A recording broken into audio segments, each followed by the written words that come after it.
Nerdist News Talks back now live on YouTube and Alpha. If you don't know, we're live every day at 1 p.m. Pacific, Monday through Friday, breaking down all of the latest and greatest in pop culture news, theories, and spoilers from movies, TV, video games, and more. On today's show, we're going in depth into Star Wars: The Last Jedi. Spoilers will absolutely happen from here on out, like the whole damn movie. So if you don't want to be spoiled, leave now, but come back after you've seen it because this video will remain up on YouTube. And you can argue with us then, but we won't be reading the comments. You can bookmark So joining it for us later. today. What? You can bookmark it for later. Yeah, bookmark it for later. You can always argue in the comments section. Yeah, you can argue in the comments. We might just not be there, but others will. So joining us today is Nerdist managing editor Alicia Lutz, who thinks The Last Jedi is a terrible sequel to the popular holiday Wham song, Last Christmas. That's offensive. I'm offended. I'm not even looking at my camera. That's terrible. No. Hard pass. Hi. Also, I apologize to everybody who I am currently ASMRing with my... the mint? A succulent mint. A mint. That's what ASM stands for in ASMR. Because my coffee was so gross that I could taste my own mouth rot. So I was like, somebody get me a mint, please. I've never heard that term. It really grosses me out, but I also enjoy it. Yeah, right? Yeah. You get it. Like yeah. you're gonna use that. Yeah. You can feel My that mouth tooth rot's my favorite rotting in character your in mouth. Star Wars. Yeah. So. There's certain days of bad breath where you're just like, oh yeah, I feel it myself. All right, so as well as Nerdist editor-in-chief Rachel Hine, whose deep state theory on how the real Phantom Menace is actually Chancellor Valorum has gotten her in trouble with the Trump administration. Huge if true. Yes, huge. And host of the Dan Cave, Dan Casey, who found out the hard way that lightsaber nunchucks are a bad idea. Oh, no. What'd you lose, Dan? A hand. Ew.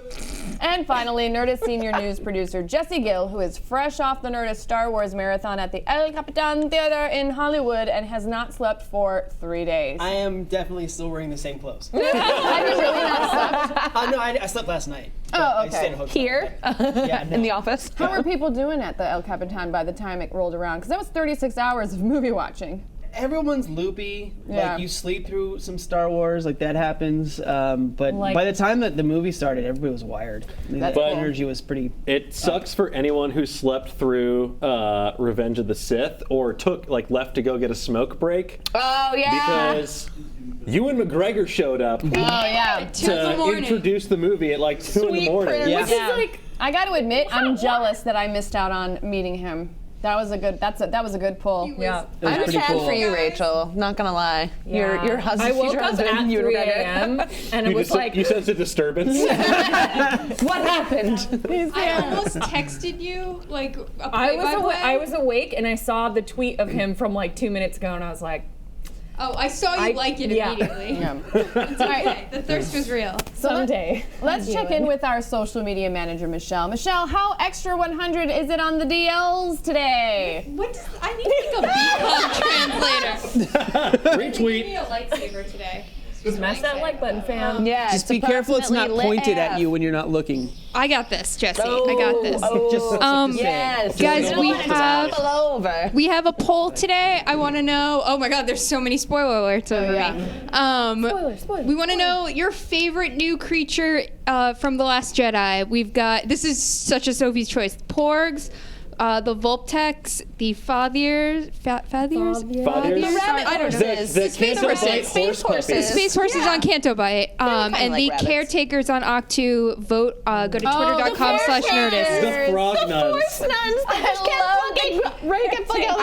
I want like a reality show with them. Oh my They god! remind When me it like went by and like knocked over their Yeah. thing, and they're just I like, want like a Great British Bake Off with the Force Nuns. Yeah, man. Series. Those Force Nuns were my favorite Yeah. part. Mary Berry did the mocap. Yeah. I wish. But go to twitter.com/Nerdist. It's the first thing pinned on our page. Go vote. All right, so finally, the wait is over, and we now have all seen The Last Jedi, or at least all of us at this table. So, of course, we're going to talk about it, so let's break it down. And this is your last warning. Last one. Spoilers, spoilers, spoilers, spoilers, spoilers. chat, if anybody pops in and starts, spouting off that they got things spoiled, I expect you all to go destroy them verbally. But in a nice way. We warned you. Like a friendly dunk. A friendly done. We literally could not tell you any other way. We have spoilers on the bottom of the screen. Like at this point, it's their fault. All right, so what is one word that you guys would use to describe your reaction to Last Jedi? Let's just go around the table. Jesse, since you were up the longest. I'm not the one who's said this the most. You told me this before I saw it. I heard this from other people. Unexpected. Okay. Wild. Okay. The best! Okay. Honestly, it took me like a full 48 hours to process it, so just like shocked and amazed. Okay. Mine's gonna be Overwhelmed. BB plus. Oh. Yeah. Coming in hot. Damn. Coming in You turned a grade to a letter grade. Coming in hot. Where does Last Jedi then fall in your ranking of the Star Wars films? Like, where does it lead for you? And whoever wants to go first, I don't know. Honestly, I keep going back and forth with it being number 1 and number 2 with Empire. Like, I loved this movie so much. I mean, I know I was like very down in the dumps before I went to see it, but like I was literally punching my friend Chris next to me when like things were happening and screaming in poor Michelle's ear. It brought me so much joy. I loved it not only for just how fun it was, but just for how much it opens up the Star Wars universe. This is what I wanted The Force Awakens to be, honestly, That is I what this agree with movie was. totally. Yes. Yeah. So I was like so here for it. I definitely felt that it was the newest movie we've gotten about Star Wars that in tone is in line with what the original 3 were for me. Like tonal, like I have other issues with it, but tonally it's like right on the mark. So I agree. It's like pretty even keel with that one. Yeah. I'd put it like sort of in the middle of my overall ranking, like maybe at around like 5 or 6. I definitely in the middle. I liked it, but I don't know if it's I wouldn't say it's my favorite. I need to like, maybe that'll change with time. Like this is a constantly evolving process, but I'd put it squarely in the middle. I liked it a lot. I liked a lot of things about it. I have a lot of issues with it, but I think that it's sort of smack dab in the middle for me. Yeah. Mine's very similar. It's above Rogue One, below Yeah. Force Awakens, and Force Awakens is below all 3 of the originals, because the originals are the Holy Trinity. Really, you put it below Force Awakens. Yeah, it's traded off. It's traded off back and forth. how I feel too. But it's like right in there. You feel But it- I feel very differently about Rogue One than I do about The Last Jedi, although there's only one ranking in between them. So it's a very different kind of like place to put it. Yeah. Well, that makes sense. Yeah, I mean, I have to see it more times too to really figure it out because I've seen the original trilogy so many times. And even though I had issues with The Force Awakens and sort of that it didn't take it far enough, I really did love it because of Rey and some of the quieter moments and some of that tone. But this one, when I was watching it, I just like, I either screamed or audibly gasped like 15 times. I thought it was beautifully shot, really amazing moments, but I had some issues with it that I can't really decide if those would outweigh The Force Awakens, and then the other ones are all just like way lower. Like there's like a very big divide between the original trilogy, The Force Awakens, and The Last Jedi, and then Rogue One and the prequels. Yeah. That's kind of Yeah, where I'm at too. absolutely. All right, like so I'm with what you, would you Alicia. guys say is the new viewing order of these if you had to choose? I don't like to do the viewing order thing. I just say live your life and watch a fucking Star Wars. I don't think Watch it all 9 matters. at once. I just watched all 8 in a row, Yeah, you're the expert here, and Jesse. actually that was pretty fun. That was Yeah, pretty fun. I honestly, even though I'm not like, I don't think that the prequels are good, sometimes I get a weird joy out of watching them because they make me laugh. Good. And then They're good for a different reason. they're just kind of like fun bad. Yes. Yeah, And there are some that's moments fair. that I like the Darth Maul fight. Yeah, is that's good. awesome. Yeah. In the marathons, the prequels are the most fun because everyone's screaming at the same moment. Yeah. It's like So It's having like being in the watched room. all of them, it is. It's not like Not that different dissimilar, from yeah. that. Sorry. having watched all of them back to back, do you find that the prequels actually do lend themselves now well to the overarching story that we're getting through all of them? I feel that way. The prequels are a mess. Like we can that- all agree on yeah, this. yeah. We can all agree Mess on this. aside, but I do but feel as a like in clue- the overall sense of Star Wars as this big organism, I feel like they've worn pretty well, and they've yielded pretty classic moments from those movies. They're just messes of movies. They were a good idea, poorly executed. Yeah. Yeah. And Yeah. I think too there are moments in this new one that feel like they're pulling elements from the prequels that they liked the themes, but maybe not how they were executed. Like, join me, this continued idea of joining me and kind of breaking that apart from Anakin to Anakin. Do it. Yeah. All right, so what did you think of the John Williams score? I mean, he is, as Rian Johnson has said, our greatest living film composer. Anytime you hear a John Williams score, just like you get tingles. It's incredible. I really like that he, Star Wars is a very cyclical story that pays homage to the past, and they brought in a lot of previous themes in places, and John Williams loves a good leitmotif. He loves a character to have a theme song, and they played around with that very well. But I think that this was great. The music is always one of the best parts of Star Wars. I loved his Canto Bight music. Yeah, That was yeah. tone Yeah. and fun and different. I love Rey's theme, and then when Rey's they theme. played Han and Leia's theme, I cried. Yeah. That entire scene with Luke handing over the dice or the whatever, and they're just having their moment. I was just like, oh, And man. it's so layered because it's about the characters, but it's also about them. Now it takes on this new level of poignancy because of Carrie Fisher, and it was interesting. I just read an article this morning that said that they didn't change anything that she did, but it still felt like a really beautiful farewell to her. See, I slightly disagree. I did like the way that they did everything, but I just feel like she didn't get a hero send-off. I'm bummed for that reason, I actually too. have to say why I understand why they did, especially because of the knee-jerk reaction social media had when she died to how are they going to handle this for the film when it comes out. I know why they chose the route to go. Yeah. However, B-Comp and I were talking about this earlier because I had come in and I'm like, I don't really like the way they handled it. It would have been more impressive to me had the Laura Dern character, him and I agree that the Laura Dern character and her were switched, because now Luke's got a great send-off, heroic send-off. Han kind of got, in an odd way, a heroic send-off because he kind of basically sacrificed himself for the greater good. Leia, we've never seen her, with the exception of her trying to float herself back into her ship, we never got to see her actually do anything hardcore that the other guys were able to do. And then at the end of it, I mean, I don't know how they're gonna. I think one of our theories is that they're gonna just Time travel. time It's gonna be a travel, time jump. and she's just gonna be written funeral. off as Yeah. like this is what she did, and like but that's too Yeah. quiet of an homage for her. I think Carrie Fisher actually would not have liked how that story played out.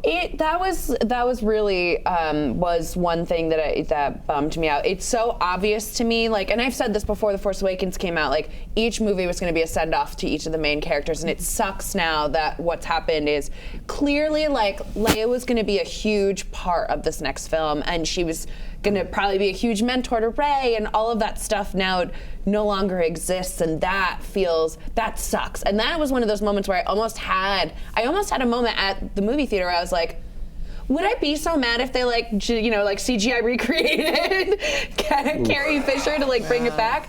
I obviously landed on no ultimately because it would be terrible, but like I feel a little bit robbed of what we were going to get from her in the next film. Yeah. And selfishly, I it just do makes me think sad. that I had this same discussion with myself about if they swapped Holdo and Leia, but then you would not get that wonderful moment that many people have said is one of their favorites, where Luke and Leia have that reunion, when they have That's that quiet true, moment too. together. I mean, And that's think, the problem of not knowing that she was going to pass. is Yeah, that but they could have, I think it still plays in well, because I think we can safely assume there's going to be some sort of time jump between Episode 8 and Episode 9, and they could open with like, Leia has passed, there's like a memorial to her, she's become a symbol, she's always been a symbol, and I think it speaks to one of the larger themes of the movie, where talking about how Holdo is less interested in being a hero than doing what's right, and Leia, that's always been her ethos. She is interested in doing what's right, she's not doing it for the glory, she's become this symbol, and she's passed on the torch to a new generation of leaders, in this case Poe Dameron. So I think that while it's kind of a bummer that we don't get to see the send-off that we'd like to have for someone as iconic as Leia and Carrie Fisher, I think they can still handle it very nicely. simultaneously in a way that narratively makes sense and will emotionally work for fans. Yeah. Here's a question. Not necessarily the CGI, but I could see, depending on how people do react to Leia's death, and you know, if they're still kind of like grasping tightly to Carrie Fisher's memory or like letting it go. Do you think that they might potentially bring her back as a Force ghost? Not talking Force ghost, but just like if she was just standing there looking. Depending on because maybe they the could footage they potentially have do that. left over. I really. I was hope thinking. not. I spent a lot of this morning thinking about footage. Of Yeah, going like, what did leftover they footage do they is have? there, Maybe is there there's a anything they fight could use, sequence. or is there some Yeah. way that they can write her off in the next 'Cause who movie? knows what where, they've yeah, got on the exactly. edit room floor. Totally. Exactly, because a lot of that stuff too, like for all the practical effects that there are, like there's probably a lot of that is green screen. Sure. So, like it might be able to be fudged. It'll be interesting. It'll be interesting to see, but Yeah. Yeah. I was I'm curious to glad see how that- plan plays out. When the TIE fighter shot hits the bridge and she gets sucked into space, and I was like, well, that's a bummer. Like, I thought that was it. I screamed. I was just at least glad that we got more of her after that. Like, Yeah, that wasn't the. If that would have been If cheap. that had been it, that would have been just like, Yeah. That I'm would've- out. Yeah. I'm out. I was kind of like upset in that mad. moment. But I was Star like, Wars. okay, they saved it. At least we got a little bit more of her Yeah, before she no, I went agree. away. I mean, that particular shot, I wouldn't have wanted it to end on. No. I do Yeah, it was so think corny. I would have liked a bigger, grander send-off with her doing something, you know, like a Laura Dern character did.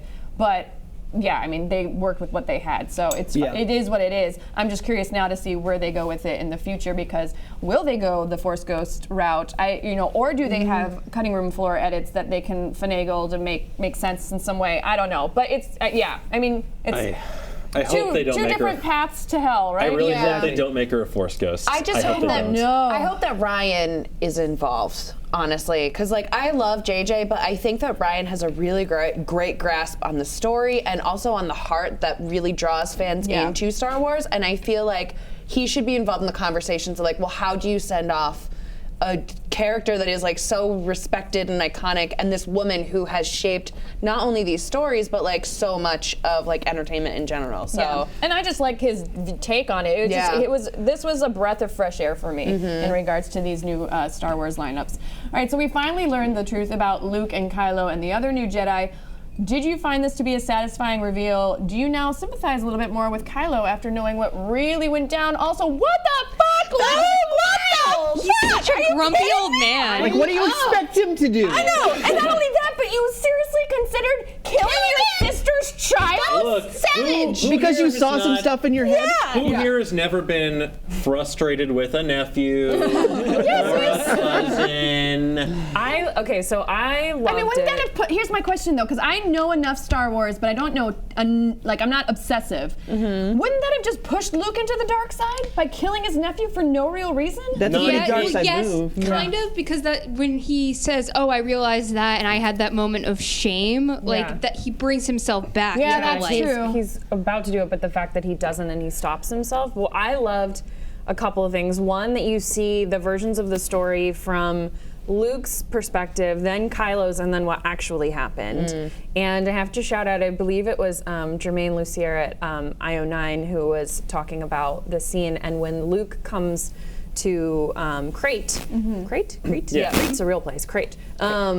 And shows up, and we don't know yet that he's a projection. He looks the same as he did when when Kylo was training under him. His beard is darker, his hair is darker. He looks and it's younger. This way to to make really kind of The last thing distract Kylo him. saw. Yeah, and really get him angry. And I was like, oh, that's so good. Oh, that's a good notice. Projection Right. Luke Yeah. is the coolest. Brilliant. Yeah, it was so thanks. Yeah, I actually was kind of just like, oh wow, that's really good lighting. But now that you mention it, Yeah. it's like, oh no. Wow, we gotta get that Grecian for ooh. spaceman. Yeah, that's really wow. His skin looks so much nicer out yeah. here. In the It's that sun. great salt. Yeah, so I think that does a good job too of showing you like Luke or Jedi in general are not just pure good or pure dark. right. Like Luke has layers to him. He's a flawed human being. Yeah. which is great. I really liked that, and it really definitely brought a new sense to me for Kylo. Because I mean, I have a shirt. Kylo Ren is a punk bitch, and maybe he's like a little bit less of a punk bitch now. Yeah, no, I little definitely bit. have. Well, we'll get into this in a minute, but I definitely have more sympathy for Kylo. Yeah, you. Is that what you want to Yeah. That's a way to put it. Yeah, That's a way to put it. Yeah. You can empathize with And I him. were like, you can neg us all day long, on Kylo. Oh, Kylo forever.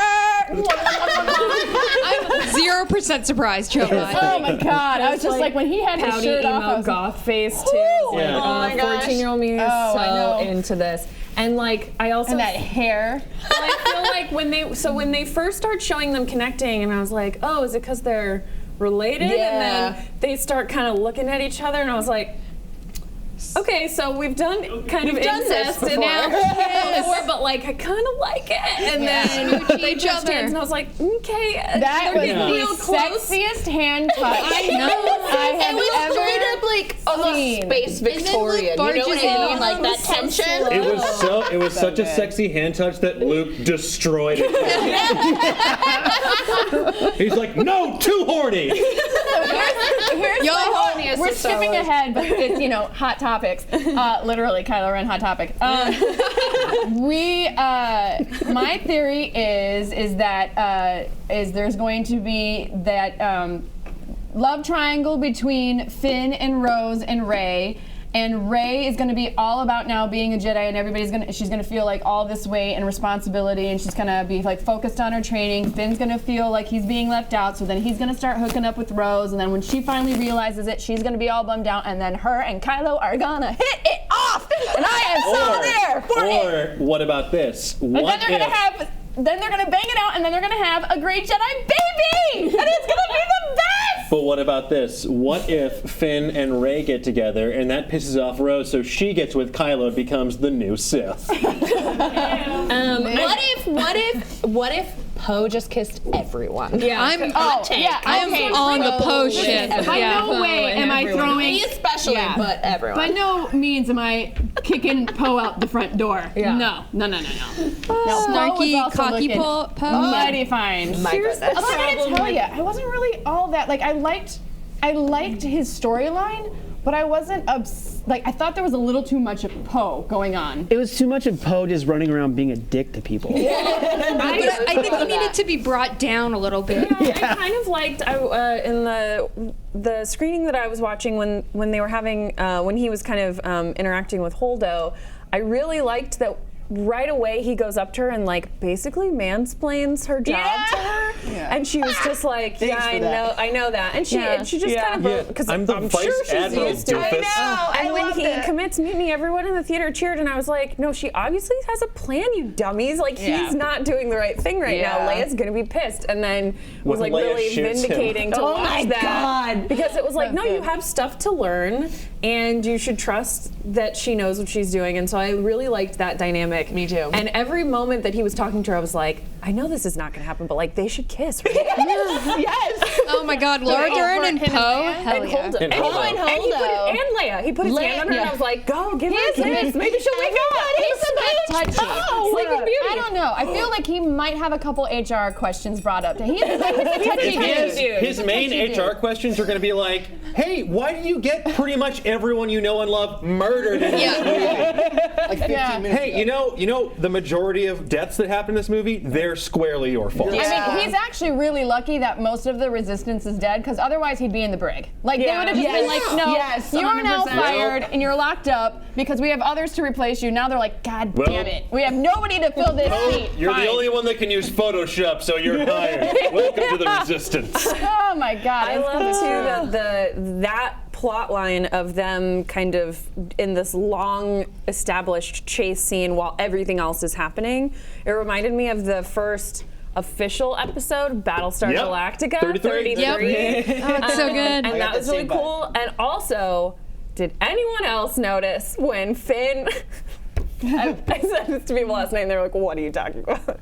When Finn runs up to Rose after she like knocks him out and she's at the end of the movie on Crate, where he goes, Rose, why did you do that, Rose? I was like, is this a Titanic reference? I ship it. Right? Ship I it. thought that whole... Billy Zane pushes Rose out of her ship. And then they're just like floating. She's just floating on a space door, and Finn's just holding on to the was bottom like- because When she there's won't let him clearly on. enough space Yes, in that there's door for two clearly. people. Oh, man. It was definitely a Wait, Titanic I reference. have a question about I love Finn. it. Is there a single room in any Imperial installation that he has not mopped to the point where he can map it intricately? He's just got one of those memories, Dan. Did you see the supremacy canonically is 60 kilometers in length? How has he mopped everything? Well, maybe a lot of that is just storage that they don't use. You know? How many of those are rooms that have been ruined by Kylo Ren having a hissy fit? I kind of am torn on the.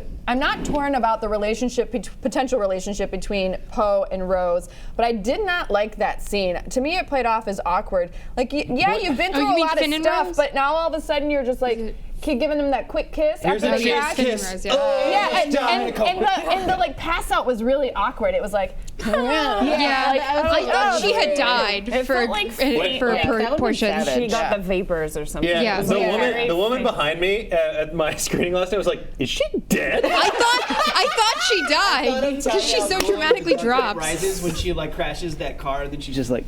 Yes! Oh my god!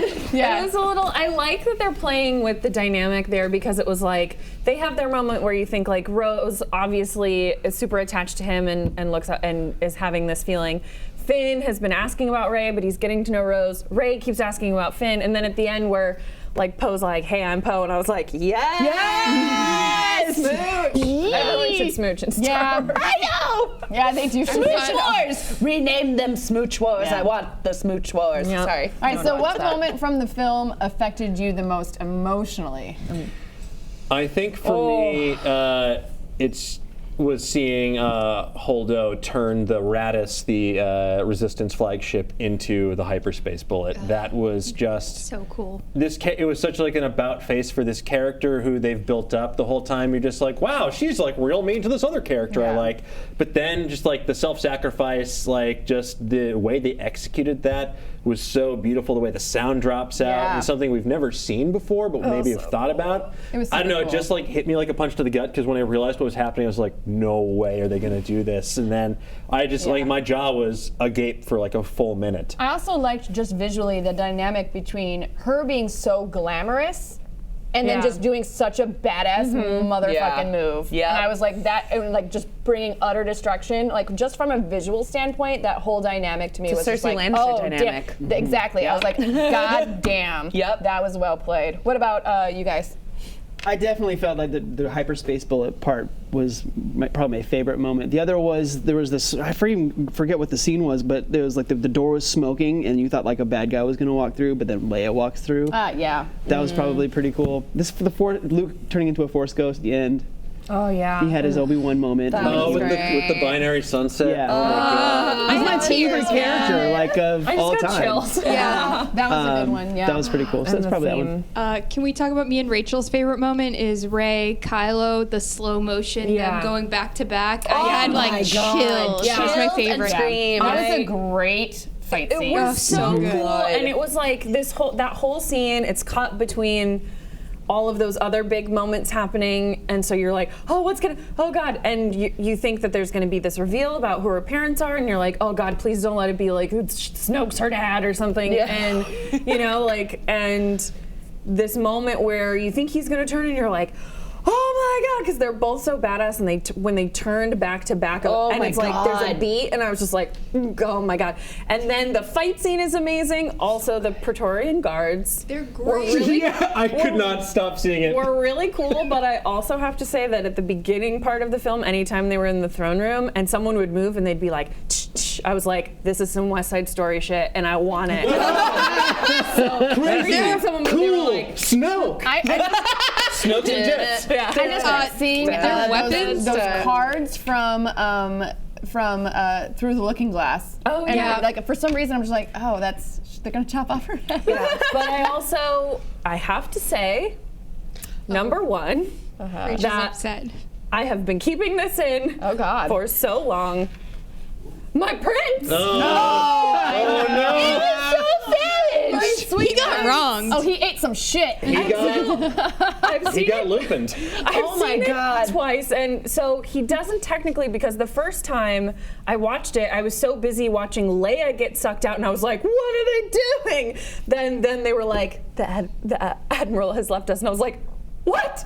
Off screen, unceremonious. But then I realized that he's in the back. Yeah. And he gets sucked out. But I was just like, Goodbye, Rachel! so There will be no way to tell when there's a trap anymore. I'm really upset. No way to If know. only he'd been there for when Rey was going to see Kylo, maybe she would have known. But he wasn't there He because wasn't you there. guys killed him. Well, otherwise it would have been a huge plot hole. So I just want. And speaking, Well, wait, wait. I want to hear. I also want to hear, Alicia, what was Yeah. your favorite? I don't know. I loved so much about this movie. I especially love the little Force baby at the end when he grabs the broom. Although I could have My done Newsies without remake? the decoder ring shot. I know. I mean, like, yeah. had you just ended it with him casually grabbing the broom and then staring off into space, I've been like, Pizza Chef de birthday. But instead, they're like, hey, here's the holds it little like a lightsaber Yeah. too. Yeah. I wanted him Here's to a start little swinging orphan it around Annie. that garage because I do that like You guys, I think we can do. He's the meme kid. Oh my God, was the that's birth of him. Yeah. You guys, I think this sets it up for a great Star Wars Newsies musical potential.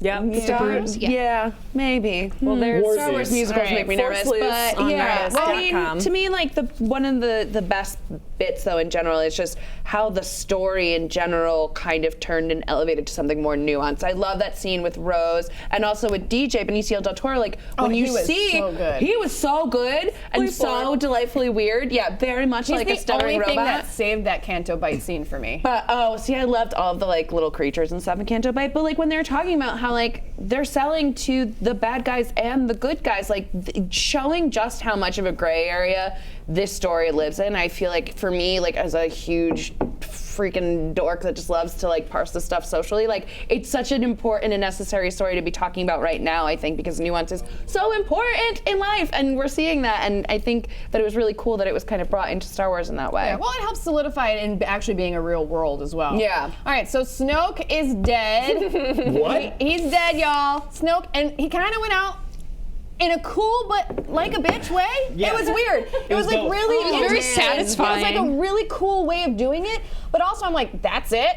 I feel Yeah. like that was a direct response to Nerdist News' Snoke theories. Just like, oh, you guys think that something's gonna happen here? Nope, he's Guess dead. what? Yeah. You We never got- know And anything he about wasn't it. a those clicks small from orbital boy. we got Darth Mauled. We got Darth Mauled super hard. Yeah. Yeah. It's like, hey, you know this villain that we spent a long time building up and like making seem super important and like really tying to the plot? Well, guess what? Bloop, he's dead. He didn't even get it. Oh, he has this cool power. Who cares? He's so I found it frustrating. In the end, Dan, the villain was us. I just didn't get it. Like I don't. We didn't have any background on him. No. He was all. I mean, he was obviously extremely powerful, but he couldn't tell that Kylo was pulling that move. Because he closed his eyes like a creep. And then He's like, well, yes, yeah, you're I don't know. It just turning the saber to press that sweet button. Oh no! it just all seemed so easy and so fast. Yeah, and I thought there was supposed to be a lot more with Snoke in terms of like that weird thing that's like that was on the side. Like I don't just know. felt like there was a lot of stuff with Snoke that maybe they just cut out and were just like, fuck it, let's just like cut our losses here and get rid of him. As he was using the Force and fucking with people, like the way he was messing with Yeah. Snoke over like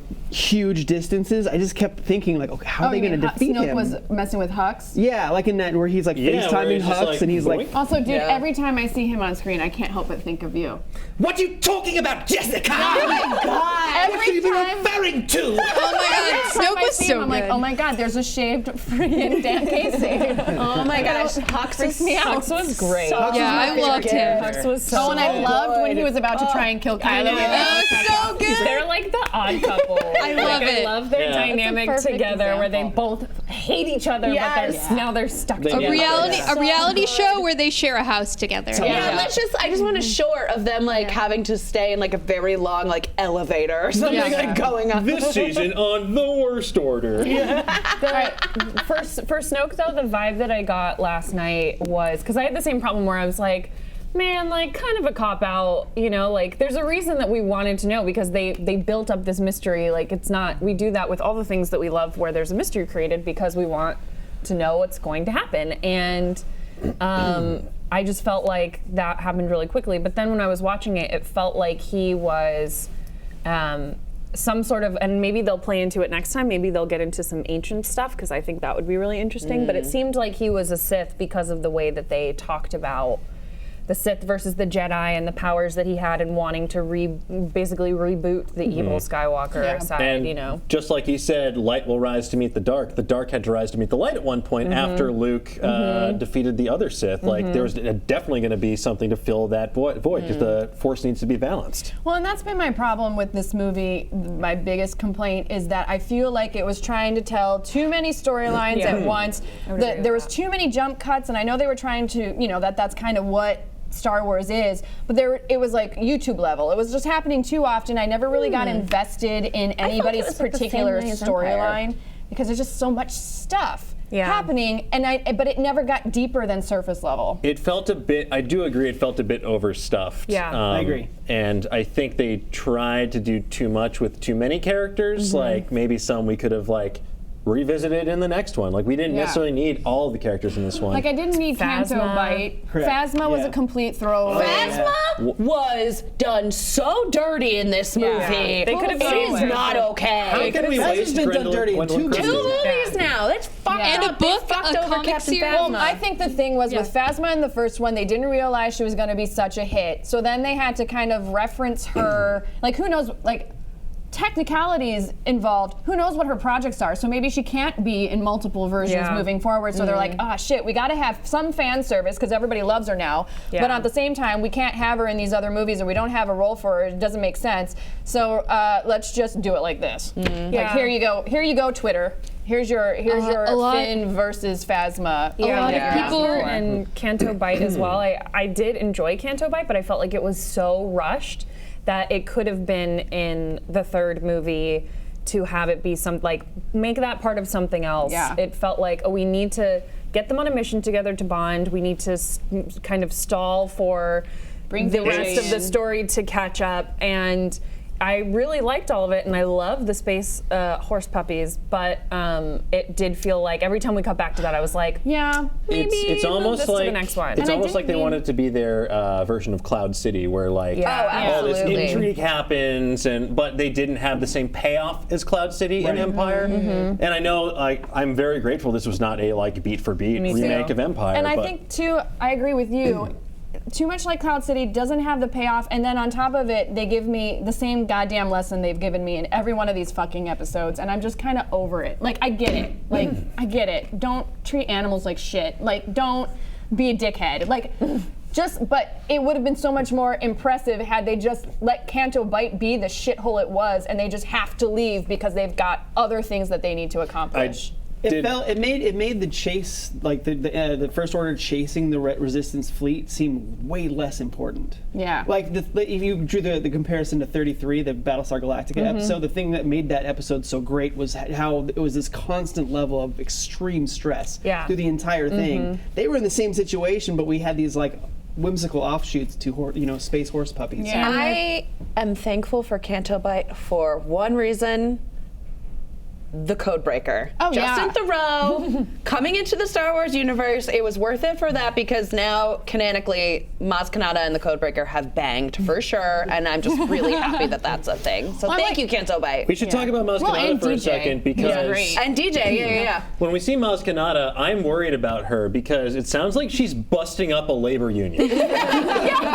It sounds like she's like, sorry, just trampling workers' rights real quick. Union dispute, you do not want to get involved. I appreciate her Very legit multitasking. call there. Yeah, that's true. I didn't think about that, but you're right. All right, so did you guys like the inclusion of Yoda? At first, I was like, oh, why you gotta do this? But as it played out, I really liked it ultimately. And maybe that was just because it was so wonderful to see Frank Oz and the actual puppetry again on the screen. It was a very touching scene. It was also insane. I didn't know Force Ghosts could summon lightning to light trees on fire. It's Yoda, man. Sacred Force Tree. Yeah, I guess so. It's a Force Tree, Force Ghost. How foolish of me. You're such a fake geek boy, jeez. But I really liked it. It was fan servicey, but in a way that really worked for me. What about you guys? Someone near me who was sitting in the theater gave the reaction that my soul had originally, which was, oh. Yeah. Someone did that, and I was like, yeah. But I do like the scene a lot. It was a cool send-off for Yoda and Luke together. Although they're both on the same plane of existence now, so I guess it doesn't have to be a send-off. Yeah. But I did like that. I like the scene, but I didn't love Yoda. I liked the lesson Yoda was trying to bring to the table for Luke, but I didn't necessarily need Yoda. Yeah, I liked his lines. He's real funny. So funny. Page They've done Yoda in like 5 movies now. They still can't figure him out. I'm done with him. I don't need him. Yeah. I could have passed on. I think this is the last time we're going to see him. Yeah, Hopefully. I don't think that we needed him, but I liked that scene because it, again, opened up the Force powers and what the Force means, and I did think he needed that lesson, and so it worked for me, and I loved seeing him as a puppet. But in terms of the humor, I could have done with like 15% less humor on certain characters. Like sometimes Oh my God. it was too much. Like those characters would not say that. Yeah, some Like of the Chrome Dome. some of it. That was just a Laser bad- sword? Yeah. But like, yeah, when Luke said laser sword, I was like, shut up, internet. Like, That's true. There were a couple that were too self-aware. even the very beginning, like when Poe is talking to Hux on the phone and trolling him. I'm like, this is like Dwight and Jim on The Office. I actually kind of loved that. Yeah, I loved that. I was like, Poe, you're such a fucker. I love it. I thought I liked the Hux idea. And look of at he's it. falling for it. He's falling for it. Yeah. It made me laugh, but I thought they overdid it and they made it too similar to like a crank call, and I was like, that just feels weird in the Star Wars universe. Like you're pulling from our universe to make this joke. Like, had they just dropped it, that one line where he's like, hello? Or is he there? That would have been enough for me, but I didn't need the 3 or 4 more additional lines afterwards. Yeah. The like brush off Agreed. was cool, but also that was like, what? That was You know? that actively undermined that scene. Yeah. Yeah, totally did. He should have just looked at him, and that would have been. And that the whole scene, and the way this whole movie is shot is so beautiful. I wanted to screen grab every second of it for the walls of my entire apartment, because it was just like, especially on Crate, when you see all the red flying up and then kind of Luke and billowing in the wind, like everything there was so gorgeous. So I felt like some of those moments you didn't actually Here's need. the question. Why did that one dude have to be like, oh, it's salt? Like, what? Huh? That was So just they a could cameo. distinguish. Well, So there's- Gareth Edwards Yeah, could have Gareth a Edwards is cameo. to the left of him in that scene, but he was the one who spoke. The guy, I think it's just because people are like, oh, it's a snow planet. And they were confused as to why there's red underneath when he steps. So it's saying that it's just salt on there. And it's also a nice way to distinguish that, oh, you thought it was going to be a snow planet just like Empire. Surprise, it's It's salt. slightly I different. mean, I guess, but I also thought it would have also been fine not if it was crystals. just there. Yeah. You know? And just no explanation. Because, like, damn, it looked great. It looked cool. It looked so cool, I didn't need an explanation for Right. it. All right, so were the Porgs overrated? No. No. Surprisingly, no. I thought they were exactly as rated as they should have been. Exactly. Not too They were much, not exactly too what little. you thought they were going to be. I don't And that's what know. they I would were. say overrated by fandom, but Yes. rated fine in the movie. I Yes. thought they were Yeah. fine. I could have done without the one in Chewie's ship. But the Porgs on the like the island I was nest. cool with. Yeah. And Oh I my felt God. the nest was cute. Okay, so nest aside. But I mean the guy that's up in the front that's like, nah, nah, nah. Like, I could have done without. Smashing I would against the agree with window, that. I yeah. thought they were good on the island, and I loved great the on the Chewie island. bit where he's just like, oh, Also, I'm hungry. Chewie, Oh my God, you I was fucking done. ate that Porg's husband or wife or children? No, Yeah, he didn't you eat should it. feel He bad. He just killed it and cooked it. Yeah, so- watching. Look, the important thing is just because Chewbacca skinned and murdered one of your closest friends and relatives, he didn't ultimately consume their flesh, so it's not that bad. It's not that big of a deal. I do have a bone to pick about Chewbacca where I feel like he wouldn't have just let Rey go to see Kylo. He's like, here, I'll drop you off. I was like, what are you doing? He just Yeah, killed but you Han. gotta keep in mind his mind's not in the game right now. yeah, His Han still Solo scratches died like 3 days ago. That's true. He's like, yeah, bitch, you want He's me? Okay, fine. he's just a furry Uber Yeah. driver at this point. He's an empty husk of a Wookiee right now. He is. He really He's got to go is. find his groove. He has to. Yeah. Yeah, he's I in hope he the does in the throes of next one. depression. He's gonna FaceTime Lumpy in the next one. It'll be adorable. It'll be cool. All right, so which performance was your favorite overall? Hux. Hands down Hux. For me, yeah. Luke Hux is and my favorite part of the Kylo. movie. I'm actually kind of torn between DJ and Hux and Kylo. But Kylo only when Kylo and Rey are doing their like back and forth, not Kylo when he finally completely like gets his butt burned and he's all pissed off again. Like, I actually liked it. He finally became interesting to me, and their storyline became more interesting to me when they were kind of doing this weird back and forth dance, which is why I'm so pushing for them as a romance so hard, is because I'm like, oh, I do see the struggle inside of you trying to justify what it is that you're doing, and these moments of goodness that seem to be creeping up. Like, I liked that part of him, and it justified why he's kind of being a bitch boy that we like that we've come to know and love, Yes. or tolerate. What about you guys? For me, I think Adam Driver as Kylo Ren gave the best performance. It was nuanced, it had moments of subtlety, had moments of rage, and you really got a full spectrum of emotions with him as he interacted with these different people. You saw a more tender side of him, you saw like that maybe he made you empathize with him, and like you could see him going through real emotional turmoil, and it reminded me of a Harrison Ford quote where he was like, he basically like cussed out George Lucas, being like, Jesus Christ, George, you can write this shit, but you can't say it. Because like a lot of the dialogue in Star Wars is pretty nonsensical, but I think Adam Driver delivered it in a way that made you believe it and made you like buy into it. And I just thought he did a fabulous job with this. I loved the scene where he's contemplating shooting Leia, and he's just like, his face during that scene, I was like, that is some damn good struggle But acting. then he still has to watch it happen. There's a lot of vulnerability there, which you get a little bit in the first one, where I felt like he was a really good embodiment of this like entitled, angry young man. Like, I just felt like it was really timely portrayal of someone like in fandom in the world, and so you get to see this vulnerability and insecurity with him, that he doesn't know what he's doing, and you're rooting for him even though like he's basically committed genocide. Like, he killed the whole republic, planets of people. So when they were fighting, and I was like, oh, they're gonna team up, and I was like, but you can't redeem that. He's killed so many people. And so I agree about Adam Driver, but I would also say Mark Hamill, I thought, gave an amazing performance, and it felt like a really wonderful send-off for his character, and he had so many different moods, and it really